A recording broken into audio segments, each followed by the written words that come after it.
que você se prepara, assim, psicologicamente pra conversar com essas famílias, assim? Você falou desse pai que anda com a placa que você acompanhou. Até agora eu tô pensando nesse negócio, assim, o sofrimento que esse cara te passa a hora que conversa com você. Não... Antigamente, no começo a gente se emocionava muito mais fácil, muito mais rápido. A mãe começava a falar, porque tem isso, às vezes a mãe dando entrevista ali, ela começa a falar, dá 2 minutos ela já tá chorando. E Sim. aí daqui a pouco você vê todo mundo também, a equipe, você olha assim, tá todo mundo chorando também. No começo era brabo, porque a gente não estava preparado para isso, né? A gente começou a fazer os casos, mas a gente não sabia que tinha tantas histórias assim e não sabia que tinha tantas e tão variadas histórias e motivos, né? São muitos os motivos que levam ao desaparecimento de uma pessoa e a gente não sabia que tinha tantos. Quando eu despertei para essa temática, eu achava que, pô, peraí, uma pessoa desapareceu, para mim ela morreu. Desapareceram com ela. Como que a pessoa não volta para casa quando quer? Ainda mais hoje em dia tem comunicação. Como é que não consegue, né? Fazer um contato com alguém? Antigamente tudo bem, mas hoje em dia, não, mas tem tantos casos e tantas formas de acontecer. A princípio eu achava que era só crime. Era só morte, mas não é. Tem um tráfico também, que eu acho que é até mais que o crime, não? Tem muito, muito. Já começa que o maior número de desaparecimentos é de criança. Já começa por aí. 40% de todos os desaparecimentos é de criança. Pra transplante de órgãos, Aí, adoção, prostituição. para tudo isso. É algo que quase nunca é falado na mídia, na imprensa, quase Acho que nunca o é falado. tráfico humano só perde pro tráfico de drogas hoje no Sim, mundo, é um dos né? mais rentáveis. São bilhões de dólares que são movimentados todos os anos nesse tipo de tráfico ainda hoje. Cara, como é que não pega o rastro dessa grana? Porque tem muita gente grande envolvida e interessada nisso, entendeu? Tem muita gente. Então, é feito um. O esquema é bem preparado, entendeu? Você, por exemplo, eu falei que um dos programas que a gente faz é o Adotados. Sim. A gente fez esse programa completamente por acaso. A gente estava na segunda temporada da série Desaparecidos, pro canal ENI, do History Channel. Nessa segunda temporada, nós tínhamos 2 casos que a gente resolveu fazer um pouco diferente. Por causa do primeiro programa, muita gente começou a procurar a gente para contar a sua história no programa. E aí apareceram 2 casos de 2 pessoas de Israel. Primeiro, uma pessoa que trouxe uma outra. 2 pessoas de Israel que se diziam brasileiras que queriam encontrar a família biológica no Brasil. Eu falei, tá, mas como é que você foi parar em Israel, né? Não, eu fui adotado. Ok, mas como assim você foi adotado e agora você está querendo procurar a família biológica porque você acha que está tudo errado? Não, eu acho que está tudo errado. Minha documentação, eu descobri, eu sabia que eu era adotado, mas eu estou tentando buscar a minha família porque eu descobri no momento que eu fui tirar um documento que a minha documentação de brasileiro era toda falsa. Aí essa pessoa começou a desconfiar que, na verdade, ela não tinha sido adotada, ela tinha sido traficada. E como é que meu passaporte é falso, minha documentação brasileira é falsa? E aí começou a investigar e aí descobriu. Aí teve uma reportagem lá em Israel que falaram sobre esses casos. Lá é muito famoso isso, esse tráfico de crianças para lá nos anos 80 e 90. Lá também é muito conhecido. Aqui também é muito conhecido e lá também é. Essa de 80 a 90 foi na época que a maioria, né, das crianças que sumiam era lá do Paraná. Exatamente. Era de lá que saía a grande maioria. A maioria. E tem uma razão para isso. Né? Tem uma razão para isso, porque a gente está falando de crianças brancas com características europeias e tal. Então, lá fora, como mandavam muita criança para a Europa para ser adotada ilegalmente, eles queriam sempre crianças que se parecessem mais com eles, né? Que tivessem um biotipo próximo. Né? Então, por isso que naquela época eram muitas crianças dessa região. Mas ainda tem muita criança que desaparece lá nessa região, ainda hoje. Então a gente foi para lá, para Israel, para gravar esses 2 casos dos desaparecidos. Eu vou falar um caso um pouco diferente. Até hoje a gente tem família procurando uma pessoa desaparecida. Vamos fazer a pessoa que está procurando a família? De repente, né? Pode ser interessante. Só que quando a gente foi entrevistar os dois, a gente viu que o negócio era muito maior. Peraí, a gente está falando de coisa pesada aí, é coisa grande. Porque começaram a aparecer mais gente. Começaram, né, a aparecer mais pessoas. E aí nós fomos para Israel para gravar com essas 2 pessoas. A gente foi gravar com eles. A gente precisa de imagem de cobertura, a gente precisa da entrevista da família adotiva. A gente foi lá, entrevistou a família adotiva deles. Maravilha. Só que a gente caiu na besteira de falar pra ele assim, ó, para esse rapaz. Como ele aprendeu a falar português pra procurar resolver a história dele, aí começaram a aparecer outros adotivos lá de Israel querendo a ajuda dele, porque eles fizeram uma matéria lá em Israel, uma entrevista, uma reportagem, com esse rapaz e com outras 4 pessoas brasileiras que moravam, viviam em Israel desde bebês, trouxeram essas pessoas no Brasil, tentaram ir na casa da pessoa que supostamente tinha traficado eles para lá, mas não teve sucesso. Voltaram para lá, botaram essa matéria no ar. Ok. O que eles não esperavam eles não esperavam a quantidade de pessoas que apareceria depois dizendo que a história deles era parecida. Que tinha uma mulher no meio, que eles tinham ido para lá, que a família veio no Brasil buscar, que houve um negócio assim assado, tinha um advogado no meio, tinha um cartório, tinha não sei o quê. E aí aí todo mundo começou a ficar apavorado. Gente, eu também fui traficado, tá ligado? Eu também fui, peraí. E aí essas pessoas começaram a procurar esse cara. E ele começou a ajudar alguns. Quando a gente foi pra lá, a gente caiu na besteira de falar assim, fala aí pro seu pessoal, que tipo esse pessoal que você falou que tem mais alguns aí, que se eles quiserem, a gente vai aproveitar, nós vamos pra Israel, a gente vai gravar com vocês, mas a gente faz um registro deles, né? Pega uma imagem deles e tal, chegando lá no Brasil a gente solta, manda pra algum canal conhecido, algum jornalista parceiro, pra soltar a história. Beleza. Aí ele anunciou no Facebook. Quando a gente chegou pra gravar com essas pessoas, já achando que tinha 3, 4 pessoas, resumindo, a gente ficou 2 dias gravando com essas pessoas. Tinha mais de 40 pessoas. Caramba. Que apareceram numa praça. Aí a gente ficou maluco. A gente falou, peraí, como assim? A gente chegou 8 horas da manhã pra gravar nessa praça, já tinha uns 15. E aí foi chegando. No segundo dia, a gente tava desmontando as coisas pra ir embora. 10 horas da noite, um frio terrível, porque tava no outono lá, assim, tava começando a ficar pesado o negócio. Chegou mais uma pessoa, pelo amor de Deus, grava comigo também. Lógico que não falando assim, né? Tô parecendo o Naldo aqui, né? Falando como se a pessoa estivesse até falando a nossa gíria.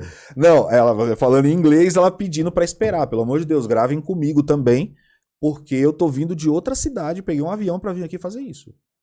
Eu quero gravar. Nossa, cara. E eles foram, assim, eles quando foram levados para lá, eram crianças da mesma faixa de idade? Mais ou menos a porque mesma eles faixa tinham de um idade. certo entendimento já de que eles saíram daqui e foram parar lá. Eles Não eram tinham, bebês. Eles achavam que tava tudo certo. Eles achavam Era que tava bebê tudo, quando tudo eles bebê, foram. Tudo bebê. Eu acho que tinha enfermeira no Brasil que pegava as crianças de hospital e vendia. Também tinha. Era muito pulverizado no Brasil essa coisa de pegar a criança pra mandar pra fora. Porque a gente tá falando de 40 a 45 mil dólares por criança, né?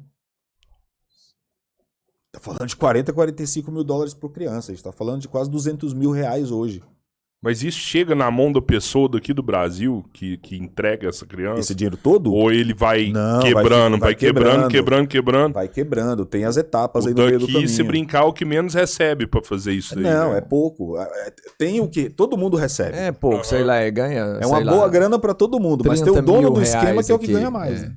Sei lá, o que pega aqui ganha 30 mil, o que leva ganha 30, outro pega 30, outro pega 30. A criança lá, dependendo do nível de importância na escala, na hierarquia ali do esquema, entendeu? Você chegou a falar com o pai de algum desses adotados? Pai adotivo ou o de lá? O de lá de Israel? É. Falamos, a gente E eles entrevistou. sabiam como que é que eles falaram que é? Não, eu só Todo pedi mundo uma pergunta criança. isso. É interessante que todo mundo acha que, tipo, não, mas não tem como não saber e tal. Não, tem. Tem. Eu imagino que não. Não tem... sabiam. Não, alguns sabiam, alguns desconfiavam pela forma como a coisa acontecia. Por exemplo, era praxe em todos eles, em todos os casos, a família tinha que vir ao Brasil para buscar. Então a quadrilha já tirava o deles da reta ali na hora de fazer a pior parte, que é o aeroporto. Mas tinha uma pessoa que ficava no aeroporto dando suporte, junto com mais alguém ali, que era o contato, entendeu? Para garantir que a pessoa vai passar. Só que se às vezes no meio do caminho dava um ruído, tinha algum problema, naquele dia o cara do contato não tava, trocou, tá de férias e entrou outro no lugar e ninguém tá sabendo, aí já dá um problema.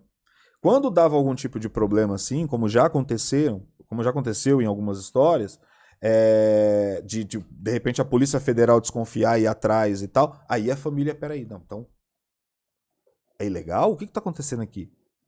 Por quê? Porque quando eles vêm, a informação que eles recebem é que eles vão adotar legalmente. Que esse dinheiro que eles estão pagando é para os trâmites burocráticos. Sim. Toda coisa, documentação, passaporte, certidão de nascimento, tal, não sei o quê. Eles acham que é por causa disso. Só que não, na verdade, eles estão comprando a criança.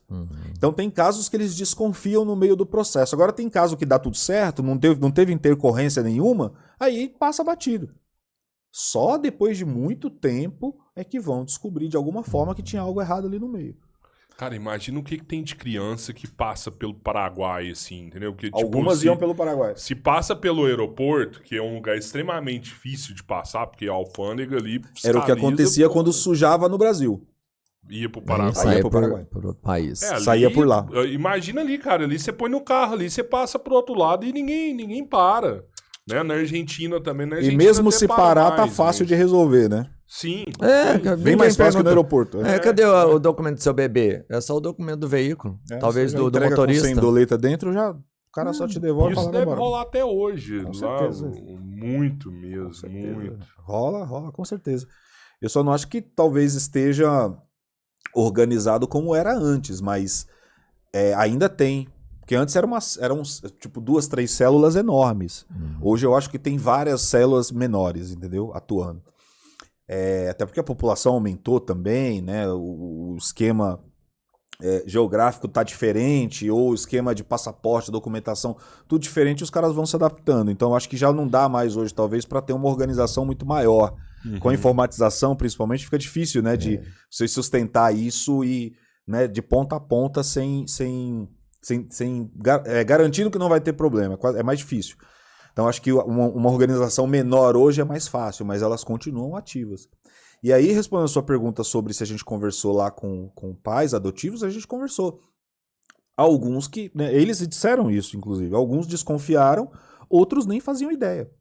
Tanto que teve pai e mãe que acompanhou o filho adotivo lá para dar entrevista pra gente e fez questão de falar também. Falou, olha, eu quero falar também, porque eu apoio ela nessa busca, entendeu? A gente quer saber o que foi que aconteceu, porque eu achei que estava tudo certo e parece que não tá. Então eu apoio porque eu quero resolver essa coisa da minha vida. E a gente começou a notar que tinha coisa ali, porque quando a gente já chegou e viu aquele monte de gente, a gente falou, não, peraí, o negócio é maior.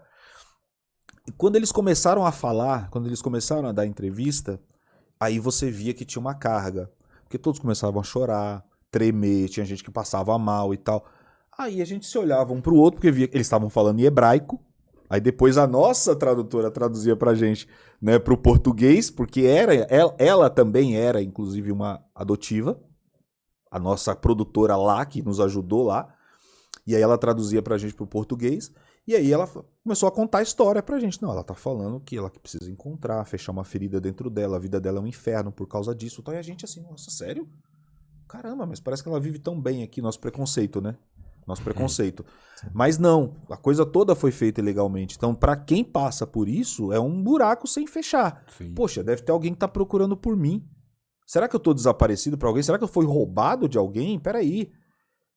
Mas aí tem outros problemas piores, porque, tipo, essa pessoa ela não tem histórico. Se ela vai num hospital, se ela vai num médico, por exemplo, e pergunta, tá, vamos fazer uns exames aqui. Qual que é o histórico da sua família? Não tenho. Não tenho, não sei qual é a minha família. Então não sei se eu tenho predisposição a infarto ou pressão alta, ou o que quer que seja. Então aí a gente viu que tinha história ali. E todos eles na mesma pegada, assim, chorando e tremendo e passando mal. Teve uma história que uma menina que ela queria dar entrevista, a gente não deixou, porque a mãe adotiva dela veio e começou a causar. Começou a falar em hebraico, a gente também não entendendo. Aí a tradutora, nossa parceira, vinha e falava, ela tá puta. Eu sei, eu tô vendo. Não entendi o que ela falou, mas eu entendi.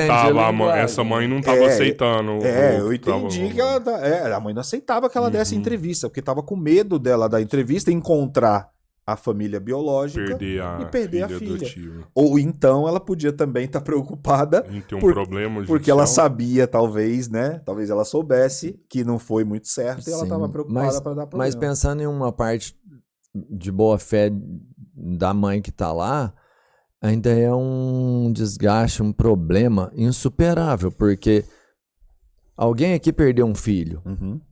E a mãe que adotou lá com boa intenção, que recebeu um filho, Uhum.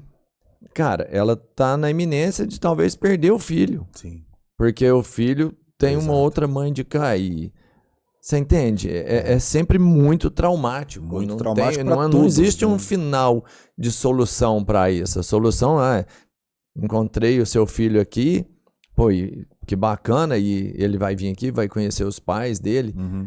e ele não vai largar, eu imagino que não vai largar o pai de lá, que é o pai que criou, e a Sim. mãe junto, e ter uma relação afetiva enorme, que foi construída por anos. Sim, sim. Isso não tem como ser desfeito, mas você entende que essa relação ficou muito estranha, até porque não partiu de um princípio legal. Exatamente.